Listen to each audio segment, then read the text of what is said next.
स्वरूपिणे अवतारवरिष्ठाय रामकृष्णाय ते नमः। जननीं शारदां देवीं रामकृष्णं जगद्गुरुं पादपद्मे तयो श्रित्वा प्रणमामि मुहुर्मुहुः। नमः श्रीयतिराजाय विवेकानन्दसूरये सच्चित्सुखस्वरूपाय स्वामिने तापहारिणे।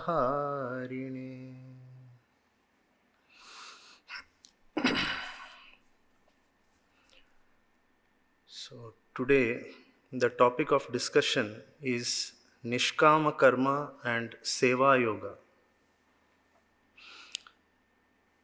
Because all of us are forced to work in this world by our nature, swabhava. And this karma seems to be one of the main obstacles in our spiritual path in the beginning.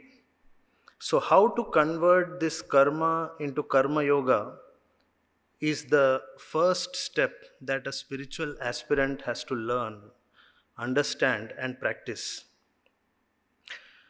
So these are the two aspects of karma yoga. First is Nishkama karma and then leading to Seva yoga. Yoga is union with God. So union with God or realization of our real divine nature, that is the goal of human life.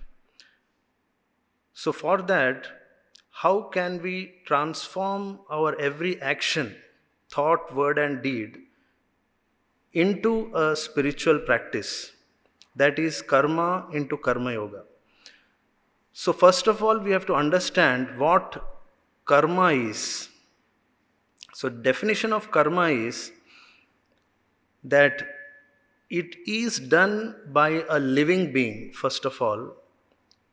Whatever work we see that machines are doing, it cannot be called karma. Even if we call it work, that one machine is doing so much work.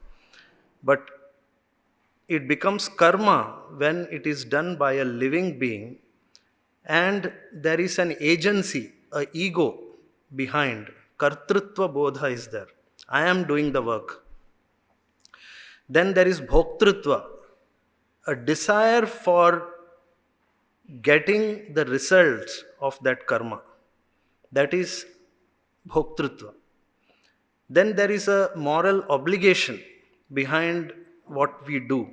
We know what is right, what is wrong, what is dharma, what is adharma. So when we are doing karma according to dharma, it is called punya karma. When we are doing it according to adharma, then it is papa karma. So this moral obligation is associated with every karma.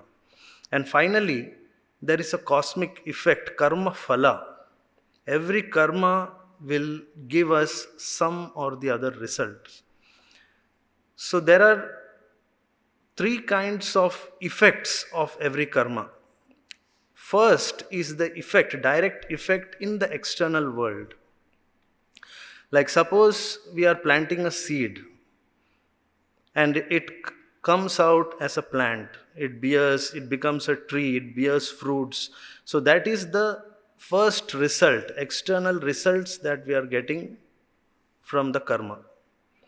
Second is the effect of that karma on our mind. Whatever we do, a samskara is formed in an impression is formed in our mind, in our subconscious mind. So that is the effect on our mind, which will prompt us to do the same action again.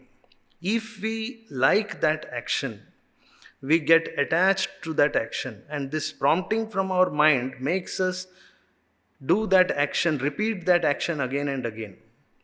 So that is the second effect on our mind. And third is the cosmic effect, which is called sanchita karma. Whatever we do, the karma phala of that karma has an cosmic effect which is associated with this jiva who is doing the karma. And this sanchita karma will lead to the future birth or future results of this jiva. Because whatever we are experiencing right now in this life is based on our prarabdha karma. So this prarabdha is what was our sanchita karma of our past birth. That has become the prarabdha of this life. Prarabdha means which has already started bearing results. Prakrishtena arabdha. The results have started bearing fruits. The karma that has started bearing fruits. That is what decides our birth, what kind of parents we have, what kind of life circumstances we have, and all the other things what we are getting, experiences of life in this life that is based on our prarabdha karma. So this prarabdha karma, from where does this prarabdha come? And there are so many tendencies for every individual. So every individual who is born from childhood, they have different tendencies. So from where did these tendencies come? So that shows that every jiva had a past. It is not that this jiva in this birth is coming with a clean slate of mind. It is not like that. So there was past karma which has become prarabdha in this life. So these are the effects of karma. So what happens is this karma has a binding effect. Every karma that is making the impression on our mind and forcing us to do further karma and creates the likes and dislikes and further desires and attachment to results and attachment to the work itself, all this leads to bondage and suffering. And that is what makes a person feel that he is bound. And at some point, he wants to be free. So how can one be free from this bondage of karma? That is what karma yoga is. What we have to learn, what karma yoga is. So the best treatise for understanding karma yoga is, of course, Bhagavad Gita. Around 50 to 60% of Bhagavad Gita is on karma yoga only. Because that is what is the basic first step. Without karma yoga, we cannot enter into spiritual life without converting our karma into karma yoga. So what Bhagavan says is, first of all, we should give up akarma. Because as Arjuna, what is akarma? Arjuna was not ready to do his duty. He had a kartavya, a duty to perform in the battlefield. He was a warrior, so his duty is to fight and protect dharma. But he is not ready to fight for various reasons. He is giving different kinds of intellectual reasoning for not to do his duty. But Bhagavan brushes all those reasons and tells him that your first duty is to fight, to perform your karma, whatever the results may be. Even if the results are bad, you need not mind it. So this, and Bhagavan says that Nahi deha bhrita shakya tyaktum karmani asheshatah. For any embodied being, it is not possible to give up karma completely. He has to perform something or the other. If you don't do good karma, you will be bound to do bad karma. The swabhava, the nature will force you to do something or the other. So better to do your karma, your duty in the right way. And nahi kaschit kshanamapi jatu tishtati akarma krit. Karyate hi avashak karma sarva prakriti jayar gunaihi. So this three gunas of Prakriti, tamas, rajas, and sattva. It is forcing us to do according to those nature. Whatever guna is predominant, whether it is tamas or rajas or sattva, it will force us to do karma according to those tendencies. So this first step is to get out of tamas. This akarma is due to ignorance. So the nature of tamas is ignorance, laziness, dullness, inertia, lethargy. All these are due to tamas. So tamas has to be given up by all means. This is what Swami Vivekananda also said when he came back from US and when he was traveling in India as well. What he found that Indians were steeped into tamas because of slavery for so many centuries. They have lost self-confidence. They think that they cannot do anything. Only very few educated people were there who were doing real work. All others were steeped into tamas.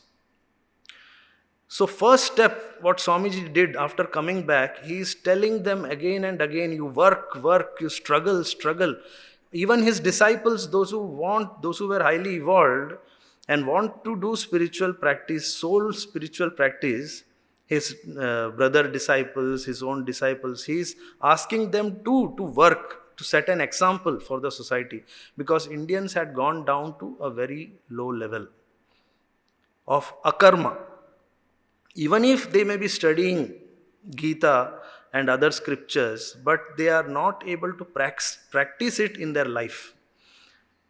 And that's why they were steeped into that ignorance, tamas. So this akarma has to be given up by all means. And the next step from tamas is to go to rajas, from akarma to sakama karma. You do your work even if it is with desire for results. So doing work with desire is better than not doing any work. So sakama karma is better than akarma. That's why Bhagavan says, Hato va prapsyasi swargam, jitva va bhokshyase mahim, tasmat uttishta kaunteya, yuddhaya krita nishchayah. You take full determination to do your duty. Even if you die doing your duty, hato va prapsyasi swargam, you will attain swarga. Jitva va bhokshyase mahim, and if you win, you will rule over this whole earth as your kingdom. Therefore, you get up and fight.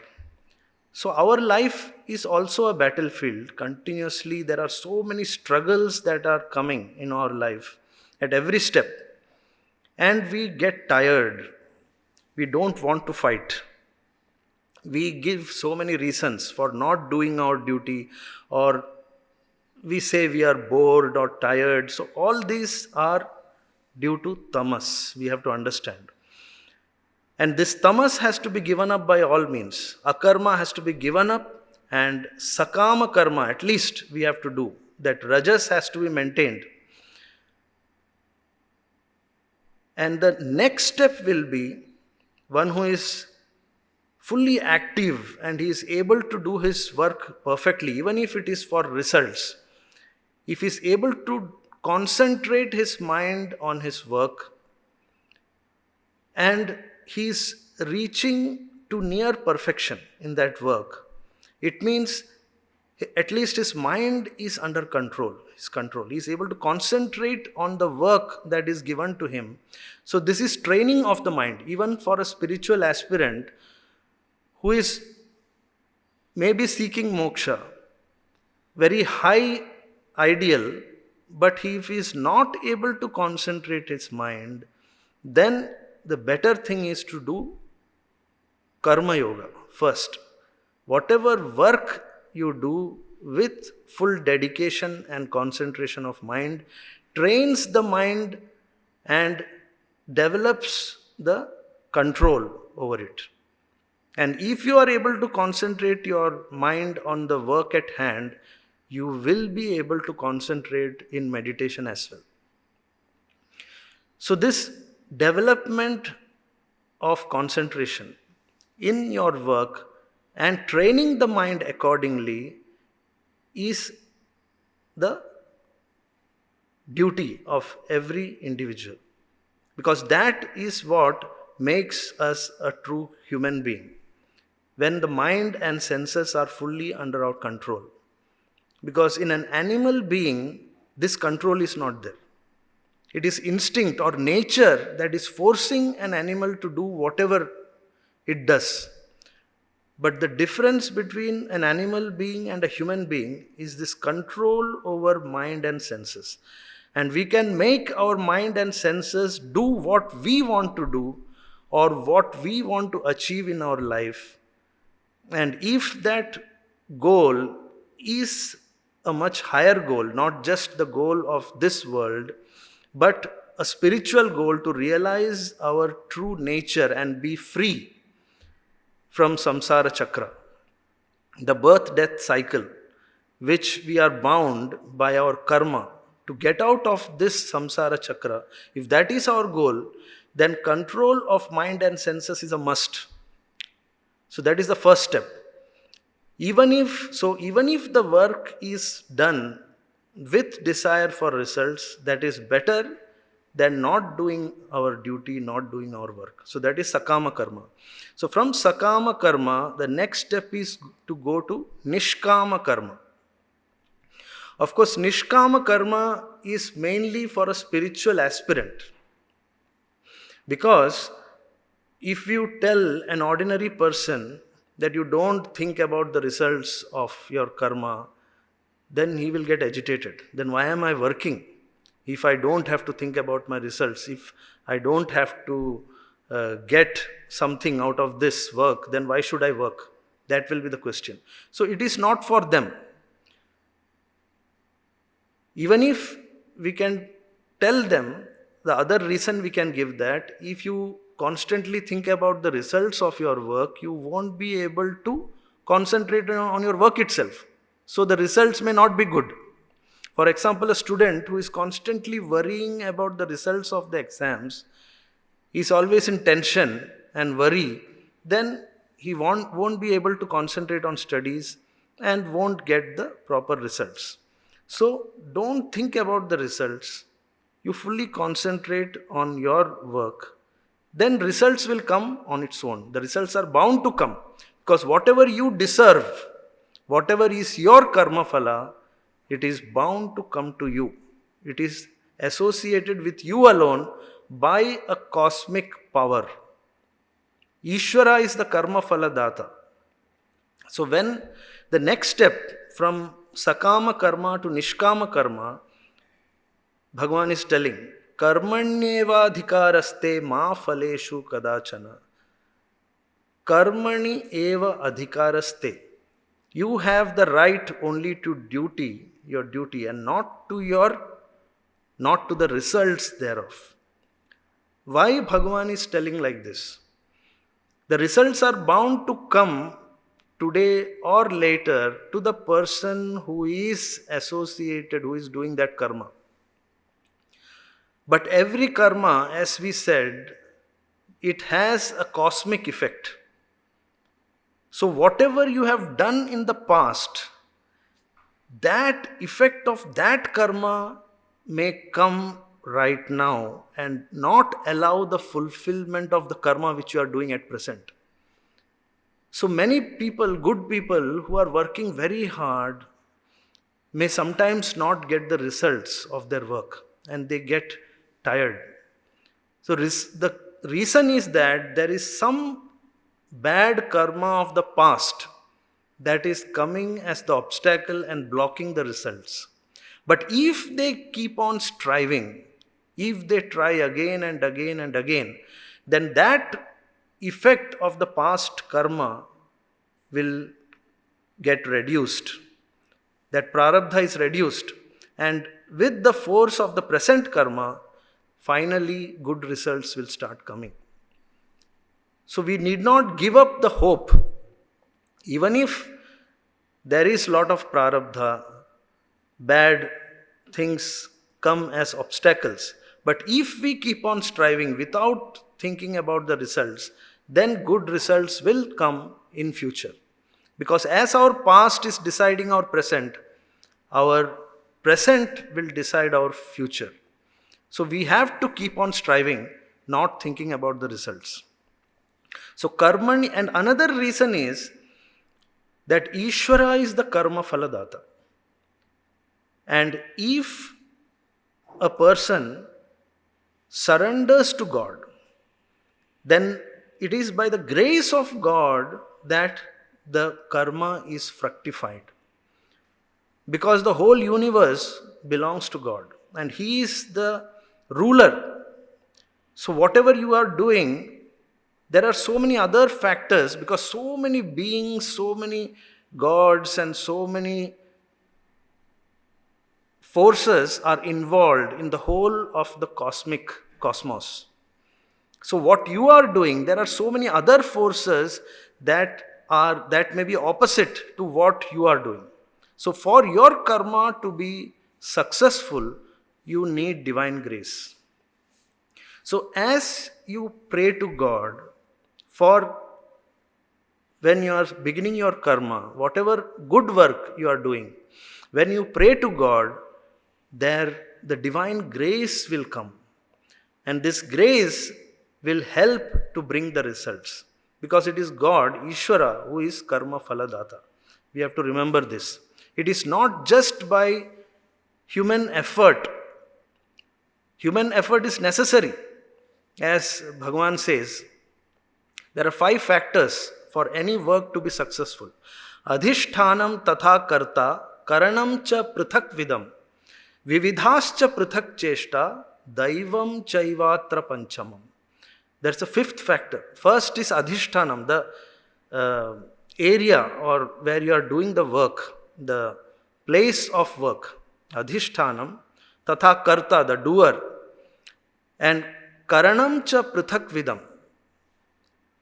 There are so many instruments involved in that work. Vividhascha prithak cheshta, and your will to do and your actual doing of the work. Your striving to get the result. But the final thing is daivam chaivatra pancham. That's the 5th factor, which is the divine grace. Without divine will, no work will be successful. So any work that we see is successful in this world, it is only because the human will is aligned with the divine will. Hence we are told that you should pray. But without trying, without striving, simple prayer will not help. Because prayer means that you have put your 100% effort. You have given your full effort with your full intelligence and full energy what you have. And then you surrender to God, you pray to God for divine grace. And if the divine will is there, it will happen. And if it is not happening, we have to accept that divine will is not there at present. But it is not that always it won't be there. In this attempt, it has failed. Okay, we accept it and we will strive again the next time. And we will keep on trying. When we do know that it is the good work and has to be done, that is our kartavya, we will keep on trying until it gains the divine grace and until it is fulfilled. So then the next step in Nishkama karma is to do it as yoga. As Bhagavan says, yogastha kuru karmani, sangam tyaktva dhananjaya, siddhi asiddhi samo bhutva, samatvam yoga uchyate. So this is the definition of karma yoga. Samatvam yoga uchyate. When our mind has attained the samatva, the equanimity, when we are able to see the success and failure, profit and loss, whatever results come, when we are able to see it as equal, our work, the kartavya that we are doing is the most important. And that we will do at any cost, whatever the results may be. And with equanimity of mind, with the sameness in all circumstances. Yogastha kuru karmani, sangam tyaktva dhananjaya. Giving up all attachment to the results and attachment to the work itself. Because sometimes we get so much habituated to do something. It may be good work, but now it may not be necessary. There may be something higher which you are supposed to do, but because of your habit, you keep on doing something which you have been doing for so long, which is unnecessary at present. But you are forced to do because of your habit. So the attachment to work itself also should not be there. What is necessary right now? What is our kartavya right now? That has to be performed. Yogastha kuru karmani sangam tyaktva dhananjaya siddhi asiddhi samo bhutva samatvam yoga uchyate. So that is the definition of karma yoga. When we are established in karma yoga, what is the result? It leads to this samatva. Attaining the samatva of mind, it means that all our likes and dislikes have disappeared. Our raga, dvesha has gone. Because our work, what is forcing us to work, is our attachment to the desires and attachment to the sense objects. Whatever we want to gain from this world. So these attachments actually are making us bound in this world. So karma yoga is what will release us from this bondage. It removes the binding effect of the karma and makes karma into a spiritual practice. That is Nishkama karma. So giving up the desires for the results of karma leads to purification of mind, chitta shuddhi, which makes the mind calm, chitta ekagrata, and finally chitta vritti nirodha. All the thought waves that are rushing in our mind will reduce, keep on reducing as we progress in karma yoga. Unnecessary thoughts won't come because we are fully focused on what we want to do, what is our duty right now. When we are fully focused, the other thoughts won't be there. Many times we'll observe that we are doing our work, but our mind is thinking of so many other things. So that should not be there. When our mind is fully focused on what we are doing right now, that becomes a spiritual practice. It is the training for the control and purification of mind. So this is the result of Nishkama karma. It cuts all our bondage and makes us pure. And the next step is to understand that behind this Nishkama karma also, there may be a subtle ego. And that ego may have some subtle desires like name, fame. There may not be any gross desire for results. But doing some good work in the society may make a person desire for name, fame in the society. So that also is a block for spiritual progress. And at this point, this Nishkama karma has to be transformed into Seva yoga. So it becomes Seva only when the karma yoga is associated with bhakti yoga. Or jnana yoga also. For a jnana yoga, aspirant of jnana, the goal is self-realization, realization of the Atman. And it is possible only when the mind is detached from the external world. And he, with Viveka, he understands that everything in the external world, including his own body, is subject to change. It is continuously changing. And it is not the real self. The real self behind is the Atman, Nitya Shuddha Buddha Mukta Satchit Ananda Swarupa.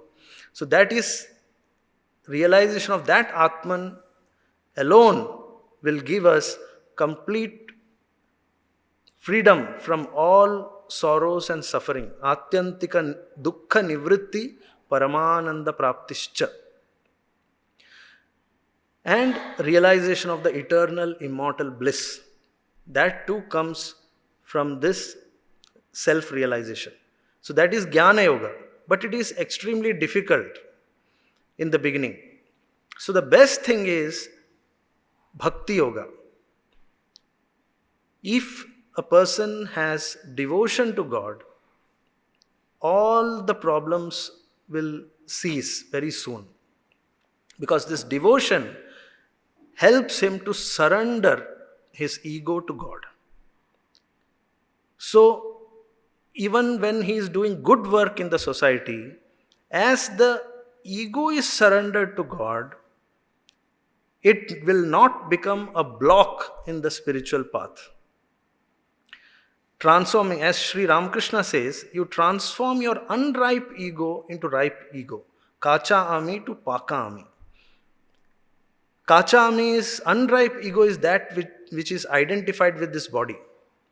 And to all the upadhis, superimposed adjuncts on this body. First of all, the idea is I am this body. Then, according to the relationships and the work of the body, done through the body, the other upadhis come. I am the child of so and so. I am this, I am that, I am doing this work. So according to the work, I am whatever upadhis come on the ego. Ego is becoming fatter and fatter. So this ego can be surrendered, can be annihilated only when it is transformed into a ripe ego which says, I am a devotee of God, I am a servant of God, I am a instrument of God. So all these things will happen only for a person who has faith in God, first of all. So who is God? God is defined as the creator of this whole universe. There is a cosmic intelligence, a cosmic power that is working behind this whole universe, just as there is an intelligence behind this body. This body is jada. It cannot function on its own. There is an intelligence that is making this body work. Intelligence is also there, and that energy, the power is also there. So that consciousness power, just as this consciousness power is behind this body, our individual body, similarly, the consciousness, universal consciousness and power behind the whole universe is called God. Brahma Shakti. Brahma is the universal consciousness, and the power, Shakti associated with it. Brahma Shakti Abheda, Sri Ramakrishna will say. So this Shakti is what is transformed into Prakriti, the nature. And it is creating everything. And God is the ruler of Prakriti. He is Maya Dhisha. So when a person surrenders to God, everything becomes simple and easy for a spiritual aspirant. And he is able to transform this Nishkama karma into Seva yoga. Because now it doesn't remain karma at all. As you do karma as devotional service unto God, it becomes Seva. Yatyat karma aham karomi tattat shambho tavaradhanam. Whatever karma I am doing, it is a worship unto you, O Lord. This is what Swami Vivekananda also taught. First of all, we have this idea that work is separate and worship is separate. The second step is to do our work as worship. The work itself becomes worship, because the work is done for the sake of God. Whatever duty is given to us, if we are offering the fruits of that work to God and do it to please the Lord, knowing that everything happens by the will of God, then this karma can be transformed into seva, the service unto the Lord. And next step, even after this, what Swamiji taught and what Sri Ramakrishna taught Swamiji, the mantra that Sri Ramakrishna gave, Shiva Jnane Jiva Seva. That is a very beautiful incident when Sri Ramakrishna somebody in his room was reading the teachings of Chaitanya Mahaprabhu, who is also considered a divine incarnation.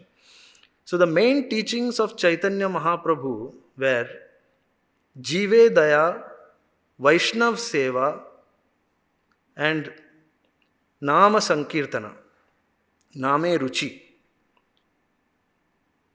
Jive Daya, you should have compassion towards all jivas, all living beings. Vaishnav Seva, you do service to devotees of Lord. And Name Ruchi, you take the name of the Lord, constant repetition of the name of Lord or constant remembrance of God. So these were his main teachings. But as soon as the reader said Jive Daya, Sri Ramakrishna went into samadhi, deep mood, and everybody was silent.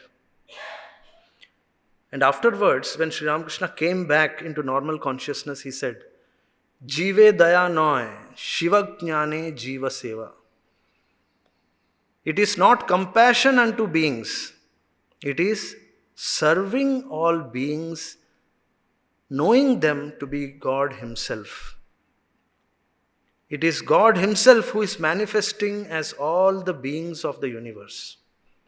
Bhagavan Himself says in the Gita, Ishvara Sarva Bhutanam Hriddeshe Arjuna Tishtati. God resides in the heart of all beings, O Arjuna. In what form? In the form of their Atman.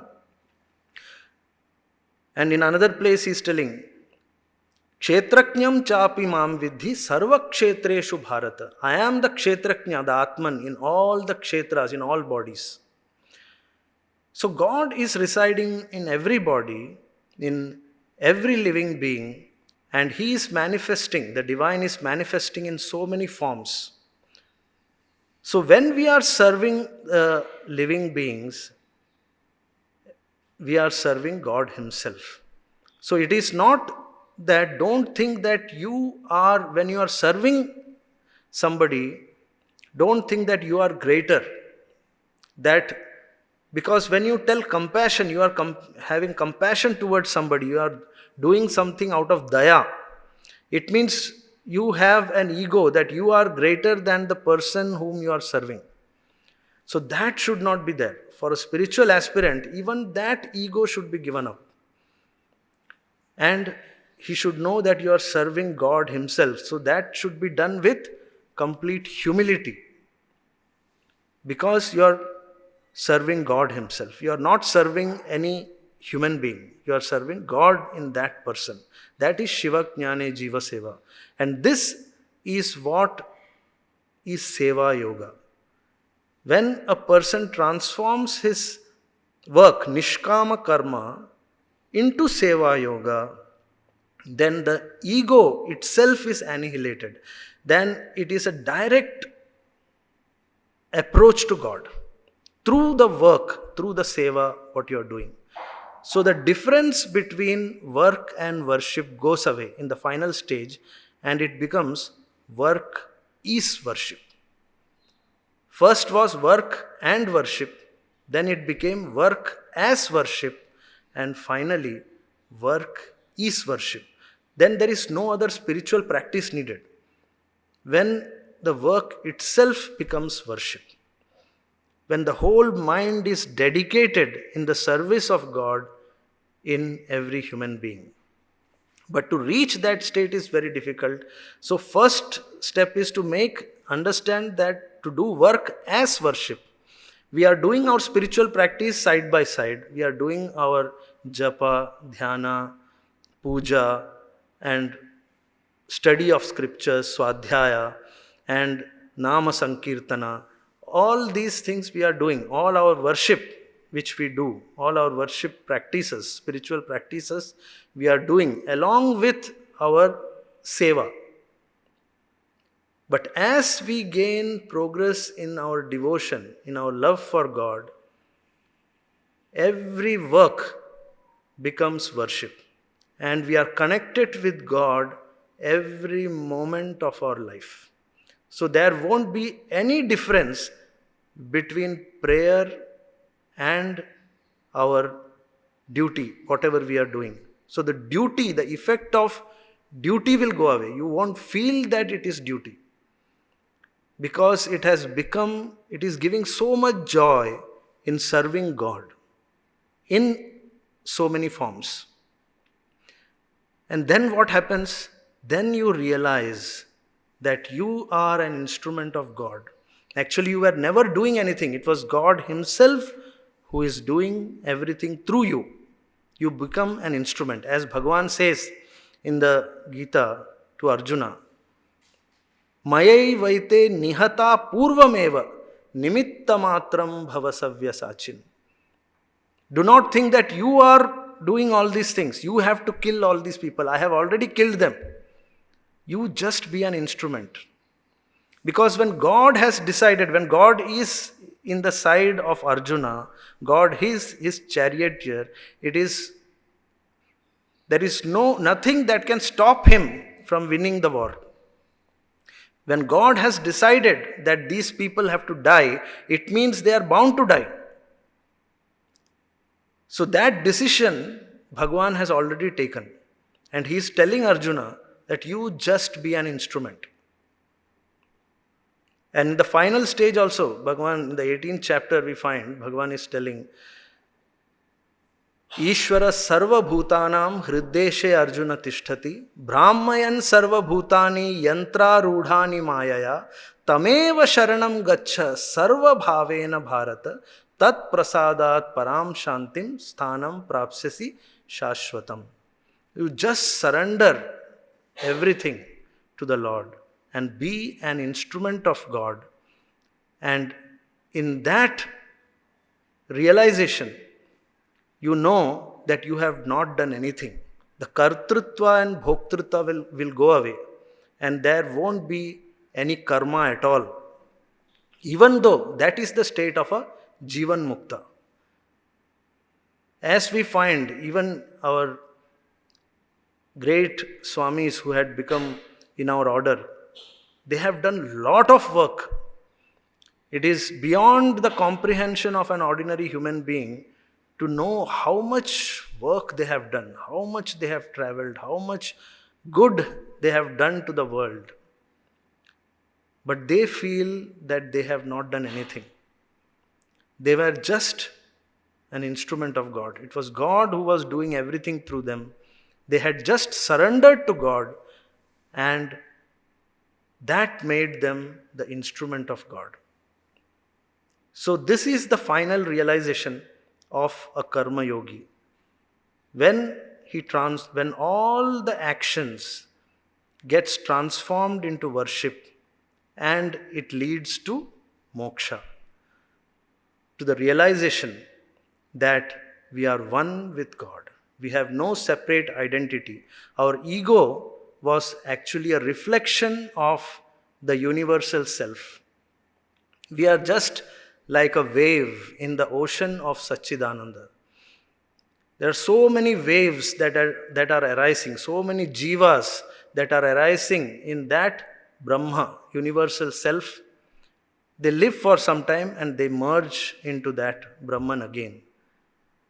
So our identity, our real individuality, our real self is in God Himself. We have no separate individuality from God. And when this realization happens, that is called God realization. So you become free even while living in this body. And then lot of good work will happen through you. But you know that you have not done anything. It is God Himself who is doing everything. Om Shanti Shanti Shanti Harihi Om Tat Sat Shri Ramakrishna Arpanamastu.